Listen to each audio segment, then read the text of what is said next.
Hello दोस्तों, आज हम पढ़ेंगे यूजीसी नेट हिंदी निबंध में लगे निबंध शिव मूर्ति, जिसके लेखक हैं प्रताप नारायण मिश्र। हमारे ग्राम देव भगवान भूतनाथ सब प्रकार से अकथ्य, अपरिवर्तक एवं अचिंत्य हैं। तो भी उनके भक्त जन अपनी रुचि के अनुसार उनका रूप, गुण, स्वभाव कल्पित कर लेते हैं। उनकी सभी बातें सत्य हैं, अतः उनके विषय में जो कुछ कहा जाए सब सत्य है। मनुष्य की भांति वे नाड़ी बंधन से बद्ध नहीं हैं, इससे हम उनको निराकार कह सकते हैं और प्रेम दृष्टि से अपने हृदय मंदिर में उनका दर्शन करके साकार भी कह सकते हैं। यथा तथ्य वर्णन उनका कोई नहीं कर सकता, तो भी जितना जो कुछ अभी तक कहा गया है और आगे कहा जाएगा, सब शास्त्रार्थ के आगे निरी बकबक हैं और विश्वास के आगे मनः शांति कारक सत्य हैं। महात्मा कबीर ने इस विषय में कहा है कि वह निहायत सच है कि जैसे कई अंधों के आगे हाथी आवे और उसका कोई नाम बता दे तो सब उसे टटोलेंगे, यह भी संभव ही नहीं है कि मनुष्य के बालक की भांति उसे गोद में लेके सब कोई अवयव का ठीक ठीक बोध कर ले। केवल एक अंग टटोल सकते हैं और दांत टटोलने वाला हाथी को खूंटी के समान, कान छूने वाला सूप के समान, पांव स्पर्श करने वाला खंभे के समान कहेगा। यद्यपि हाथी न खूंटे के समान है न खंभे के, पर कहने वालों की बात झूठी भी नहीं है। उससे भली भांति निश्चित किया है और वास्तव में हाथी का एक एक अंग वैसा ही है जैसा वे कहते हैं। ठीक यही हाल ईश्वर के विषय में हमारी बुद्धि का है। हम पूरा पूरा वर्णन व पूरा पूरा साक्षात कर लें तो वह अनंत कैसे और यदि निरा अनंत मान के अपने मन और वचना को उनकी ओर बिल्कुल फेर लें तो हम आस्तिक कैसे। सिद्धांत यह कि हमारी बुद्धि जहाँ तक है वहाँ तक उनकी स्तुति, प्रार्थना, ध्यान, उपासना कर सकते हैं और इसी से हम शांति लाभ करेंगे। उनके साथ जिस प्रकार का जितना संबंध हम रख सकेंगे उतना ही हमारा मन, बुद्धि, शरीर, संसार परमार्थ के लिए मंगल है। जो लोग केवल जगत के दिखाने को व सामाजिक नियम निभाने को इस विषय में कुछ करते हैं, उनसे तो हमारी यही विनय है कि व्यर्थ समय न बितावें। जितनी देर पूजा पाठ करते हैं, जितनी देर माला सरकाते हैं, उतनी देर कमाने, खाने, पढ़ने, बुनने में ध्यान दें तो भला है। और जो केवल शास्त्रार्थी अस्तित्व हैं, वे भी व्यर्थ ईश्वर को अपना पिता बना के निज माता को कलंक लगाते हैं। माता कह के बेचारे जनक को दोषी ठहराते हैं। साकार कल्पना करके व्यापकता का और निराकार कह के अस्तित्व का लोप करते हैं। हमारा यह लेख केवल उनके विनोदार्थ है जो अपनी विचार शक्ति को काम में लाते हैं और ईश्वर के साथ जीवित संबंध रख के हृदय में आनंद पाते हैं तथा आप लाभकारक बातों को समझ के दूसरों को समझाते हैं। प्रिय पाठक, उसकी सभी बातें अनंत हैं, तो मूर्तियाँ भी अनंत प्रकार से बन सकती हैं और एक एक स्वरूप में अनंत उपदेश प्राप्त हो सकते हैं। पर हमारी बुद्धि अन, अनंत नहीं है। इससे कुछ एक प्रकार की मूर्तियों का कुछ कुछ अर्थ लिखते हैं। मूर्ति बहुधा पाषाण की होती है, जिसका प्रयोजन यह है कि उनसे हमारा दृढ़ संबंध है। दृढ़ वस्तुओं की उपमा पाषाण से दी जाती है। हमारे विश्वास की नींव पत्थर पर है। हमारा धर्म पत्थर का है, ऐसा नहीं कि सहज में और का और हो जाए। इसमें बड़ा सुविधा यह भी है कि एक बार बनवा के रख ली, कई पीढ़ी को छुट्टी हुई। चाहे जैसे असावधान पूजक आवे, कोई हानि नहीं हो सकती है। धात की मूर्ति से यह अर्थ है कि हमारा स्वामी द्रवणशील अर्थात दयामय है। जहाँ हमारे हृदय में प्रेमाग्नि धधकती, वहीं हमारा प्रभु हम पर पिघल उठा। यदि हम सच्चे तदीय हैं तो वह हमारी दशा के अनुसार बरतेंगे, या नहीं कि उन्हें अपना नियम पालने से काम। हम चाहे मरे चाहे जिए, रत्नमयी मूर्ति से यह भाव है कि हमारा ईश्वरीय संबंध अमूल्य है। जैसे पन्ना पुखराज की मूर्तियाँ बिना एक गृहस्थी भर का धन लगाए नहीं हाथ आती, यह बड़े ही अमीर का साध्य है। वैसे ही प्रेम में परमात्मा भी हमको तभी मिलेंगे जब हम अपने ज्ञान का अभिमान खो दें। यह भी बड़े बड़े ही मनुष्य का काम है। मृतका की मूर्ति का अर्थ यह है कि उनकी सेवा हम सब ठौर कर सकते हैं। जैसे मिट्टी और जल का अभाव नहीं है, वैसे ही ईश्वर का वियोग कहीं नहीं है। धन और गुण का ईश्वर प्राप्ति से कुछ काम नहीं। वह निर्धन के धन हैं, हुनरमंदों से पूछे जाते हैं, बाबे हुनर पहले। या यूं समझ लो कि सब पदार्थ आदि और अंत में ईश्वर से उत्पन्न हैं। ईश्वर ही में लय होते हैं। इस बात से दृष्टांत मट्टी से खूब घटता है। गोबर की मूर्ति यह सिखाती है कि ईश्वर आत्मिक रोगों का नाशक है। हृदय मंदिर की कुवासना रूपी दुर्गंध को हरता है। पारे की मूर्ति से यह भाव है कि प्रेमदेव हमारे पुष्टिकारक सुगंध पुष्टिवर्धनम। यह मूर्ति बनाने व बनवाने की सामर्थ्य न हो तो पृथ्वी और जल आदि की अष्टमूर्ति बनी बनाई पूजा के लिए विद्यमान है। वास्तविक प्रेम मूर्ति मनोमंदिर में विराजमान है, पर यह दृश्य मूर्तियां भी निरर्थक नहीं है। इनके कल्पनाकारी मूर्ति निंदकों से अधिक पढ़े थे। मूर्तियों के रंग भी यद्यपि अनेक होते हैं, पर मुख्य रंग तीन है। श्वेत, जिसका अर्थ यह है कि परमात्मा शुद्ध है, स्वच्छ है, उसकी किसी बात से किसी का कुछ मेल नहीं, पर सभी उसके ऐसे आश्रित हो सकते हैं जैसे उजले रंग पर सब रंग। वह त्रिगुणातीत तो हुई, पर त्रिगुणालय भी उसके बिना कोई नहीं। यदि हम सतोगुण मैं भी कहें तो बेअदबी न करते। दूसरा लाल रंग है जो रजोगुण का वर्ण है। ऐसा कौन कह सकता है कि यह संसार भर का ऐश्वर्य किसी और का है। और लीजिए, कविता के आचार्यों ने अनुराग का रंग लाल कहा है। फिर अनुराग देव का रंग और क्या होगा। तीसरा रंग काला है। उसका भाव सब सोच सकते हैं कि सबसे पक्का यही रंग है, इस पर दूसरे रंग नहीं चढ़ते। ऐसे ही प्रेमदेव सबसे अधिक पक्के हैं, उन पर और का रंग क्या चढ़ेगा। इसके सिवा बाह्य जगत के प्रकाशक नयन है, उनकी पुतली काली होती है। भीतर का प्रकाशक ज्ञान है, उसकी प्रकाशनी विद्या है, जिसकी समस्त पुस्तकें काली मसी से लिखी जाती हैं। फिर कहिए, जिससे अंतर बाहर दोनों प्रकाशित होते हैं, जो प्रेमियों को आँख की ज्योति से भी प्रियतर हैं, जो अनंत विद्यमय हैं, उसका फिर और क्या रंग हम माने। हमारे रसिक पाठक जानते हैं कि किसी सुंदर व्यक्ति की आंखों में काजल और गोरे गोरे गाल पर तिल कैसा भला लगता है, कि कवियों भरे की पूरी शक्ति रसिकों भर का स्वार्थ एक बार उस शोभा पर निछावर हो जाता है। यहाँ तक कि जिनके असली तिल नहीं होता, उन्हें सुंदरता बढ़ाने को कृत्रिम तिल बनाना पड़ता है। फिर कहिए तो सर्व शोभा में परम सुंदर का कौन सा रंग कल्पना करोगे।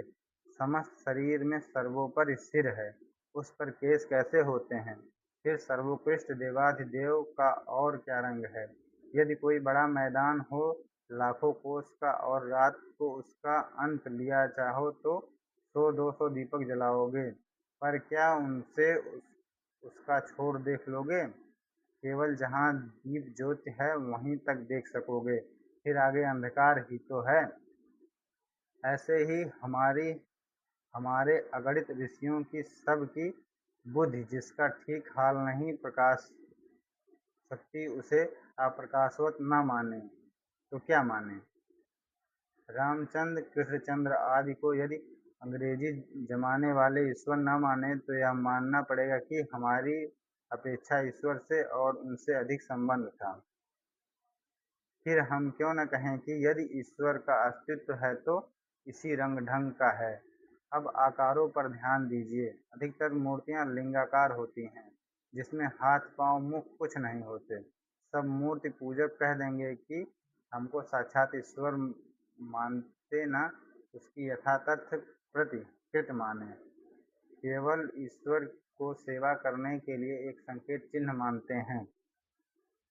यह बात आदि से शैव ही के घर से निकली है, क्योंकि लिंग शब्द का अर्थ ही चिन्ह है। सच भी यही है, जो वस्तु बाह्य नेत्रों से नहीं देखी जाती, उसकी ठीक ठीक मूर्ति ही क्या, आनंद की कैसी मूर्ति, दुख की कैसी मूर्ति, रागिनी की कैसी मूर्ति, केवल चित्तवृत्ति, केवल उसके गुणों का तो कुछ द्योतन, सब ठीक शिव मूर्ति यही है। सृष्टि कर्तव्य, अचिंत्य, अप्रतिमत्व, कई एक बातें लिंगाकार मूर्ति से ज्ञात होती हैं। ईश्वर यावत संसार का उत्पादक है। ईश्वर कैसा है, यह बात पूर्ण रूप से कोई नहीं वर्णन कर सकता, अर्थात उसकी सभी बातें गोल हैं। जब सभी बातें गोल हैं तो चिन्ह भी हमने गोल मोल कल्पना कर लिया। यदि नतस्य प्रतिमास्ति का ठीक अर्थ यही है कि ईश्वर प्रतिमा नहीं है, तो इसकी ठीक सिद्धि ज्योतिर्लिंग ही से होती है, क्योंकि इसमें हाथ, पांव, मुख, नेत्र आदि कुछ भी नहीं है। उसे प्रतिमा कौन कह सकता है? पर यदि कोई मोटी बुद्धि वाला कहे कि जो कोई अवयव ही नहीं, तो फिर यही क्यों नहीं कहते कि कुछ नहीं है? हम उत्तर दे सकते हैं कि आंखें हों तो धर्म से कह सकते हो कि कुछ नहीं है। तात्पर्य यह है कि और कुछ नहीं है। दोनों बातें ईश्वर के विषय में न कही जा सके, न कही जा सके, और हाँ कहना भी ठीक है एवं नहीं कहना भी ठीक है। यदि इसी भांति शिवलिंग भी समझ लीजिए, वह निरवय है, वह पर मूर्ति है। वास्तव में यह विषय ऐसा है कि मन, बुद्धि और वाणी से जितना सोचा समझा और कहा जाए उतना ही बढ़ता जाएगा, और हम जन्म भर बका करेंगे। पर आपको यही जान पड़ेगा कि अभी श्री गणेशाय नमः हुई है। इसी से महात्मा लोग कह गए हैं कि ईश्वर को वाद में न ढूंढो, पर विश्वास में।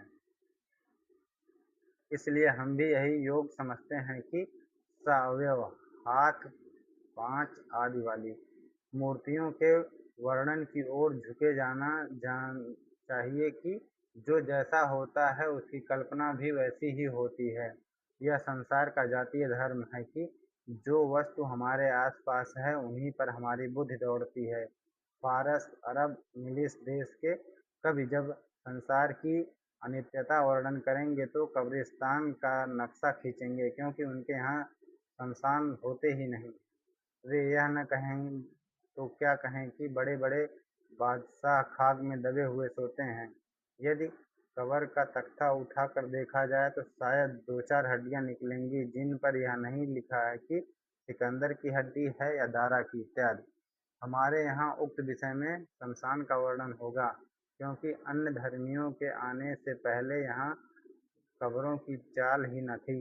यूरोप में खूबसूरती के बयान में अलकावली का रंग काला कभी न कहेंगे। यहाँ ताम्रवर्ण सौंदर्य का अंग न समझा जाएगा। ऐसे ही सब बातों में समझ लीजिए, तब समझ में आ जाएगा कि ईश्वर के विषय में बुद्धि दौड़ाने वाले सब काल में मनुष्य ही हैं। अतएव उसके स्वरूप की कल्पना मनुष्य ही के स्वरूप की सी सब ठौर की गई है। इंजील और कुरान में भी कहीं कहीं खुदा का दाहिना हाथ, बायां हाथ इत्यादि वर्णित है। वरंच यह खुला हुआ लिखा है कि उसने आदम को अपने स्वरूप में बनाया। चाहे जैसी उलटफेर की बातें मौलवी साहब और पादरी साहब कहें, पर इसका यह भाव कहीं न जाएगा कि ईश्वर यदि सावयव है तो उसका भी रूप हमारे ही रूप का सा होगा। हो चाहे जैसा, पर हम यदि ईश्वर को अपना आत्मीय मानेंगे तो अवश्य ऐसा ही मान सकते हैं जैसों से प्रत्यक्ष में हमारा उच्च संबंध है। हमारे माता पिता, भाई बंधु, राजा, गुरु, जिनको हम प्रतिष्ठा का आधार एवं अधेय कहते हैं, उन सब के हाथ, पांव, नाक, मुंह हमारे हस्तपादादि से निकले हुए हैं, तो हमारे प्रेम और प्रतिष्ठा का सर्वोत्कृष्ट संबंधी कैसा होगा। बस इसी मत पर सावयव सब मूर्ति मनुष्य की सी मूर्ति बनाई जाती है। विष्णुदेव की सुंदर सौम्य मूर्तियाँ प्रेमोत्पादनार्थ हैं, क्योंकि खूबसूरती का चित्त अधिक आकर्षक होता है। भैरव आदि की मूर्तियाँ भयानक हैं, जिसका यह भाव है कि हमारा प्रभु हमारे शत्रुओं के लिए महाभया भयजनक है, अतः हम उसकी मंगलमयी सृष्टि से हलचल डालेंगे तो वह कभी उपेक्षा न करेगा। उसका स्वभाव क्रोधी है, पर शिवमूर्ति में कई एक विशेषता है, उनके द्वारा हम यह उपकार यथामति ग्रहण कर सकते हैं। शिव पर गंगा का चिन्ह होने से यह भाव है कि गंगा हमारे देश की सांसारिक और पारमार्थिक सर्वस्व है, और भगवान सदाशिव विश्वव्यापी हैं। अतः विश्वव्यापी की मूर्ति कल्पना में जगत व सर्वोपरि पदार्थ ही स्थिर स्थानीय कहा जा सकता है। दूसरा अर्थ यह है कि पुराणों में गंगा की विष्णु के चरण से उत्पत्ति मानी गई है, और शिव को परम वैष्णव कहा गया है। उस परम वैष्णवता की पुष्टि इससे उत्तम और क्या हो सकती है कि उनके चरण निर्गत जल को सिर पर धारण करें। ऐसे ही विष्णु भगवान को परम शिव लिखा जाता है। भगवान विष्णु नित्य सहस्त्र कमल पुष्पों से सदाशिव को पूजा करते थे। एक दिन एक कमल घट गया तो उन्होंने यह विचार किया कि हमारा नाम कमल नयन है, हमारा नेत्र कमल। शिव जी के चरण कमल को अर्पित कर दिया। सच है, अधिक सेवता और क्या हो सकती है। हमारे शास्त्रार्थी भाई ऐसे वर्णन पर अनेक कुतर्क कर सकते हैं, पर उनका उत्तम हम कभी पुराण प्रतिपादन से देंगे। इस अवसर पर हम इतना ही कहेंगे कि ऐसे ऐसे संदेह बिना कविता पढ़े कभी नहीं दूर होने के। हाँ, इतना हम कह सकते हैं कि भगवान विष्णु की सेवता और भगवान शिव की वैष्णवता का अलंकारिक वर्णन है। वास्तव में विष्णु अर्थात व्यापक और शिव अर्थात कल्याणमय, यह दोनों एक ही प्रेम स्वरूप के नाम हैं, पर उनका वर्णन पूर्णतः असंभव। अतः कुछ कुछ गुण एकत्र करके दो स्वरूप कल्पना कर लिए गए हैं, जिससे कवियों को वचन शक्ति के लिए आधार मिले। हमारा मुख्य विषय शिवमूर्ति है, और वह विशेषता शैव के धर्म का आधार है। अतः इन अपरिवर्तक के विषयों को दिग्दर्शन मात्र कथन करके अपने शैव भाइयों से पूछते हैं कि आप भगवान गंगाधर के पूजक होके वैष्णव से किस बरते पर द्वेष रख सकते हैं। यदि धर्म से अधिक मतवालेपन पर श्रद्धा हो तो अपने प्रेमाधार भगवान भोलानाथ को परम वैष्णव एवं गंगाधर कहना छोड़ दीजिए। नहीं तो सच्चा शिव वही हो सकता है जो वैष्णव मात्र को आपको देवता समझे। इसी भांति यह भी समझना चाहिए कि गंगा जी परम शक्ति हैं, इससे शैवों को शास्त्रों के साथ भी विरोध अयोग्य है। यद्यपि हमारी समझ में तो आस्तिक मात्र को किसी से द्वेष बुद्धि रखना पाप है, क्योंकि हम हमारे जगदीश ही की प्रजा हैं, सब हमारे खुदा ही के बंदे हैं। इस नाते सभी हमारे आत्मीय बंधु हैं। पर शैव समाज का वैष्णव और शाक्त लोगों से विशेष संबंध ठहरा, अतः उन्हें तो परस्पर महामैत्री से रहना चाहिए। शिव मूर्ति में अकेली गंगा कितना हित कर सकती है, इसे जितने बुद्धिमान जितना विचारें उतना ही अधिक उपदेश प्राप्त कर सकते हैं। इसलिए हम इस विषय को अपने पाठकों के विचार पर छोड़कर आगे बढ़ते हैं। बहुत मूर्तियों में 5 मुख होते हैं, जिससे हमारी समझ में यह आता है कि यावत संसार और परमार्थ का तत्व तो 4 वेदों में आपको मिल जाएगा, पर यह न समझिए कि उनका दर्शन भी वेद विद्या से ही प्राप्त है। जो कुछ 4 वेद सिखलाते हैं, उनसे भी उनका स्वरूप उनका गुण अधिक है। वेद उनकी वाणी है, केवल 4 पुस्तकों पर ही उस वाणी की इति नहीं है। एक मुख और है, जिसकी प्रेममयी वाणी केवल प्रेमियों के सुनने में आती है। केवल विद्याभिमानी अधिकाधिक 4 वेद द्वारा बड़ी हद 4 फल धर्मार्थ काम मोक्ष पा जाएंगे, पर उनके पंचम मुख संबंधी सुख औरों के लिए है। शिव मूर्ति क्या है और कैसी है, यह बात तो बड़े बड़े ऋषि मुनि भी नहीं कह सकते।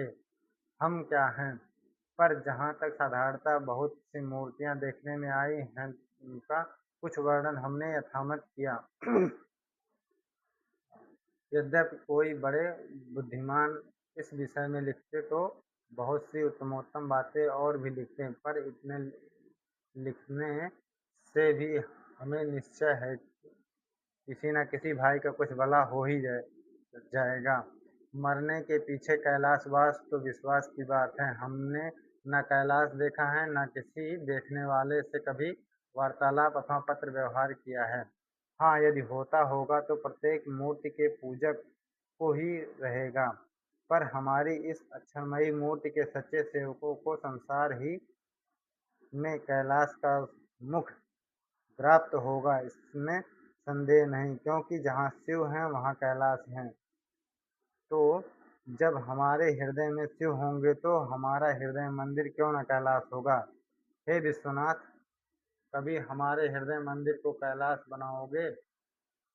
कभी वह दिन दिखाओगे कि भारतवासी मात्र केवल तुम्हारे हो जाएं और यह पवित्र भूमि फिर कैलाश हो जाए।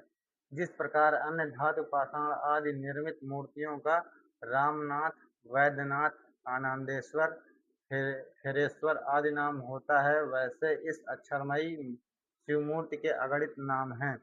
हृदयेश्वर, मंगलेश्वर, भरतेश्वर इत्यादि पर मुख्य नाम प्रेमेश्वर है। कोई महाशय प्रेम का ईश्वर न समझे। मुख्य अर्थ है कि प्रेममय ईश्वर।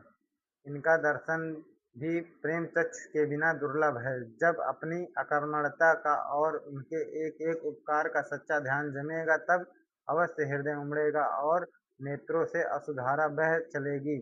उस धारा का नाम प्रेम गंगा है। उसी के जल से स्नान कराने का महात्म्य है।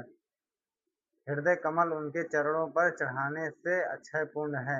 यह तो इस मूर्ति की पूजा है जो प्रेम के बिना नहीं हो सकती। पर यह भी स्मरण रखिए कि यदि आप के हृदय में प्रेम है तो संसार भर के मूर्तिमान और अमूर्तिमान सब पदार्थ शिवमूर्ति हैं, अर्थात कल्याण का रूप हैं। नहीं तो सोने और हीरे की मूर्ति तुच्छ है। यदि उससे स्त्री का गहना बनवाते तो उसकी शोभा होती, तुम्हें सुख होता, भैयाचारे में नाम होता, विपत्ति काल में निर्वाह होता, पर मूर्ति में कोई बात सिद्ध नहीं हो सकती। पाषाण धातु मृत्तिका का कहना ही क्या है, स्वयं तुच्छ पदार्थ हैं, केवल प्रेम ही के नाते ईश्वर हैं। नहीं तो घर की चक्की से भी गए बीते, पानी पीने के भी काम में नहीं। यही नहीं, प्रेम के बिना ध्यान ही में क्या ईश्वर दिखाई देगा। जब चाहो आंखें मूंद के अंधे की नकल कर लेना, संसार अंधकार के सिवाय कुछ न सूझेगा।